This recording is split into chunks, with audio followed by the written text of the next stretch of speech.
உங்கள் ராசிநாதனுடைய இன்னொரு வீடு 9ஆம் இடம், அது உங்களுக்கு 4ஆம் இடத்தை பார்க்கறதுனால ஸ்திரத்தன்மை, 4ஆம் இடம் ஸ்திரத்தன்மையை ஏற்படுத்தும். எதில்? வீடுகளில், நிலத்தில், ப்ராப்பர்ட்டி, இமூவபிள் அசெட்ஸில் ஸ்திரத்தன்மையை கொடுக்கும். புதுசாக வீடு வாங்குகிறேன், வாகனம் வாங்குகிறேன், அதிலெல்லாம் ஒரு ஸ்திரத்தன்மையை ஏற்படுத்தும். ஒட்டுமொத்த வாழ்க்கையில் இந்த 4ஆம் இடத்தை பார்க்கக்கூடிய குரு பகவானால் மிகப்பெரிய அளவில் மாற்றங்கள் நடந்தே தீரும். தாயாரோட உடல்நலம் மிகப்பெரிய அளவில் இம்ப்ரவைசேஷனை பார்க்கும். அதே மாதிரி சமுதாயத்தில் உங்களுடைய அந்தஸ்து, செல்வாக்கு இதெல்லாம் மாறும். எந்த இடத்துல நீங்கள் அவமானப்பட்டீங்களோ, அந்தந்த இடத்துல யார் அவமானப்படுத்தினாங்களோ அவங்களே ஒன்று உங்கள்கிட்ட மன்னிப்பு கேட்குற சூழ்நிலை ஏற்படுத்தும்.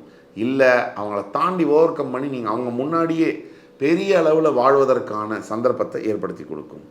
எல்லாத்துக்கும் மேலே 4ஆம் இடத்துல என்னென்ன விஷயங்கள்னால் உயர்கல்வி இதெல்லாம் உங்களுக்கு தரும். அதே மாதிரி 4ஆம் இடம் என்பது தாயார் ஸ்தானம். அந்த வீடு, வாகனங்களை, புதிய வாகனங்களை வாங்குவதற்கான விஷயங்களை ஏற்படுத்தி கொடுக்கும்னு சொன்னோம்.